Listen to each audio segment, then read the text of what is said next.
আসসালামু আলাইকুম ওরহমতুল্লাহি ওয়াবারাকাতুহু। এই ভিডিওতে আপনাদের স্বাগতম। আজ আমরা কেস কন্ট্রোল স্টাডি, যাকে আমরা কেস সোয়াটি বা কেস কন্ট্রোল স্টাডি বলি, সেটি সম্পর্কে জানব এবং কিভাবে ধাপে ধাপে এই গবেষণা করা হয় সেই সাধারণ ধারণা নিয়ে আলোচনা করব।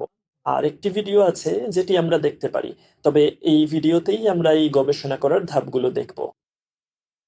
এই গবেষণা শুরু হয় সেই সব কেস নির্বাচন করার মাধ্যমে যাদের উপর আমরা গবেষণা করতে চাই। শুধু মনে করিয়ে দিচ্ছি, এই গবেষণায় আমরা আউটকাম থেকে শুরু করি এবং চেষ্টা করি কারণটা খুঁজে বের করতে। যখন আমরা আউটকাম জানি, তখন আমরা অতীতে ফিরে গিয়ে এক্সপোজার খুঁজি।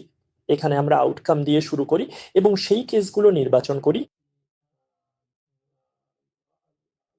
যাদের উপর আমরা গবেষণা করতে চাই, হোক সেটা চিকিৎসা সংক্রান্ত ফাইল থেকে, অথবা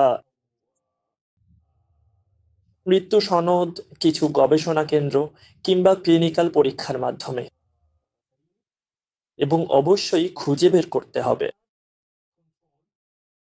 কেসগুলোর জন্য উপযুক্ত, কেসগুলোর মতোই কিছু মিল আছে এমন কন্ট্রোল কেস খুঁজে বের করতে হবে। তবে তাদের মধ্যে পার্থক্য হলো তাদের মধ্যে রোগ নেই। এরপর অতীতে ফিরে গিয়ে কারণ খুঁজে বের করার চেষ্টা করা হয়, হয়তো প্রশ্নাবলী, হাসপাতালের ফাইল, রোগীর তথ্য, কিংবা রোগীদের সাথে কিছু সাক্ষাৎকারের মাধ্যমে। সবশেষে উপযুক্ত পরিসংখ্যান বিশ্লেষণ করা হয়, যা এই ধরনের ক্ষেত্রে বেশিরভাগ সময় ব্যবহৃত হয়। ওজি রেশিও, যেটা আমি আগের এক ভিডিওতে উল্লেখ করেছি, আসুন এই উদাহরণটি দেখি। ধরা যাক আমরা জানতে চাইছি সিওপিডি অর্থাৎ ক্রনিক ব্রঙ্কাইটিস এবং এমফিসেমা রোগের মধ্যে সম্পর্ক কি, এবং এর সম্পর্ক ভেপস বা ইলেকট্রনিক সিগারেটের সাথে। এখানে আউটকাম হচ্ছে সিওপিডি আর এক্সপোজার হচ্ছে ভেপস বা ইলেকট্রনিক সিগারেট। এই ধরনের গবেষণায় প্রথম ধাপ হচ্ছে সিওপিডি রোগীদের খুঁজে বের করা, যারা হাসপাতালে বা ক্লিনিকে সিওপিডি রোগে আক্রান্ত। একই সাথে আরেকটি গ্রুপ থাকতে হবে যারা সিওপিডিতে আক্রান্ত নয়। এই গ্রুপটি হয় সম্পূর্ণ সুস্থ থাকতে পারে, অথবা অন্য কোনো রোগে আক্রান্ত হতে পারে, যেমন অ্যাজমা, অ্যাজমা অ্যাটাক। এটা করা হয় সিওপিডি এবং অন্য গ্রুপের মধ্যে তুলনা করার জন্য।